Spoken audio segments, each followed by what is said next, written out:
Selamat datang di channel Sasonoto. Di video kali ini gue mau sharing tentang perjalanan investasi gue.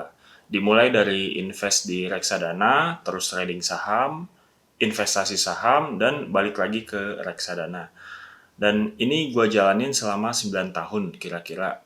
Soalnya gue mulai invest itu pas gue lulus kuliah dan mulai kerja. Yang pertama, reksadana saham itu gue mulai investasi karena 10 tahun yang lalu itu gencar banget iming-iming financial freedom. Jadi kita didorong untuk investasi dari masih muda, dan gua tahu financial freedom itu dari novelnya Mary Riana yang Mimpi Sejuta Dolar, tapi gua nggak baca bukunya langsung. Cuma dari resensinya aja di salah satu blog di tahun 2011 kira-kira. Karena waktu itu masih zamannya blog kan ya. Nah, waktu itu gue lagi kuliah, ada tugas bikin resensi buku. Nah, gue carilah di Google dan ketemu blog ini. Intinya isi dari buku Mimpi Sejuta Dolar itu ya, waktu itu si Mary Riana ini lagi kesulitan finansial dan terdorong untuk mencapai financial freedom. Sampai akhirnya dia punya penghasilan 1 juta dolar. Nah, gue yakin kalian juga pasti pernah dengar istilah financial freedom ini atau bebas finansial. Nah, karena gue jadi terinspirasi supaya bisa mencapai kebebasan finansial itu, mulailah gue cari-cari instrumen investasi yang paling cocok dengan kondisi gue. Setelah itu, banyak yang saranin untuk investasi di reksadana saham. Bahkan waktu gue nyoba hubungin manajer investasinya, gue dikasih tuh formulir untuk menilai resiko gue kan. Setelah diisi dan tetap gue direkomendasiin untuk ikut di reksadana saham karena umur gue masih muda. Sebenarnya dimulai dari masih muda itu ya nggak salah sih, tapi yang salah itu kita terlalu mengeneralisir nilai resiko anak-anak muda ini. Anak muda selalu dianggap resiko rendah, padahal enggak. Nilai resiko seseorang itu kan beda-beda, tergantung gaya hidup masing-masing. Karena disaranin ikut reksadana saham, akhirnya gue daftar reksadana saham yang resikonya tinggi itu. Gue berharap return yang tinggi, mumpung masih muda gitu kan. Kemudian ketika gue mau renovasi rumah, nah di sini gue mulai rada nyesel investasi di reksadana.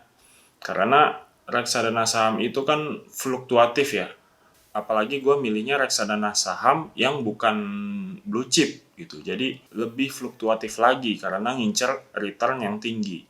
Nah, waktu gue butuh uangnya, posisi harga unit reksadana gue lagi murah, ya udahlah, akhirnya gue cuma dapat untung yang sedikit banget.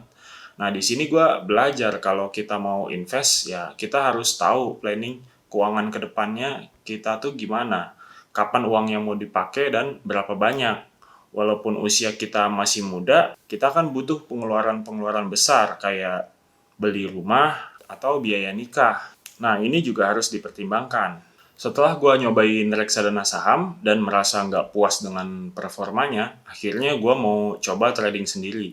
Jadi gue daftar broker, waktu itu gue pilih Philips karena daftarnya bisa online, ya tinggal kirim berkas aja terus deposit, aplikasinya aktif, langsung bisa dipakai untuk trading.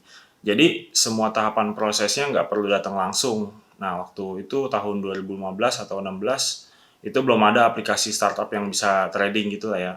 Cara gue trading itu ya ngikutin grup-grup trading gitu lah ya yang ada di WhatsApp atau di Telegram. Nah, terus gue pilih-pilih lagi ya yang fundamentalnya bagus.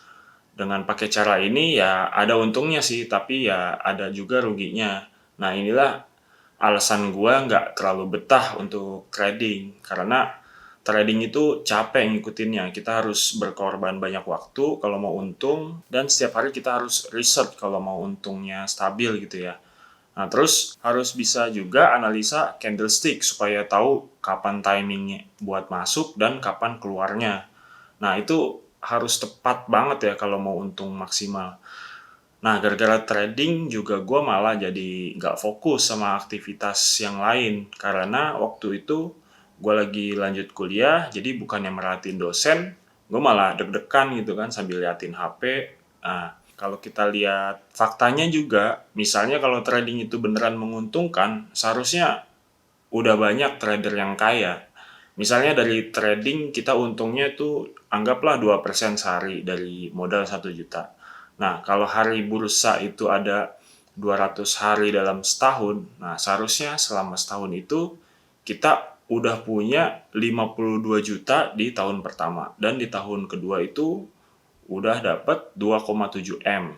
Dan di tahun ketiga bisa jadi 144 miliar. Nah, jadi cuma modal 1 juta dengan untung yang stabil 2% sehari selama 3 tahun itu bisa dapat 144 miliar dari trading. Nah, itu menjanjikan banget kan, tapi nyatanya nggak ada yang sekaya itu dari trading. Makanya gue merubah gaya invest gue dari aktif jadi pasif gitu ya. Dan gue lebih memilih investasi saham itu gue pegang untuk waktu yang lumayan lama. Jadi gue beli saham itu memang benar-benar untuk dimiliki.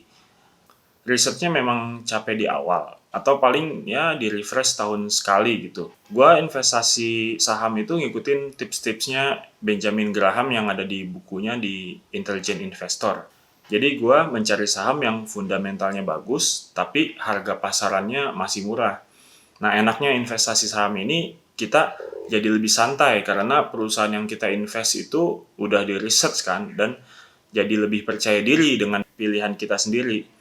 Jadi kita juga nggak terlalu peduli dengan naik turunnya nilai saham. Tapi walaupun kita udah research-nya masing-masing perusahaan dengan mateng, tapi tetap aja ini saham. Risikonya tinggi. Jadi gua nggak bisa nempatin semua aset kita di sini.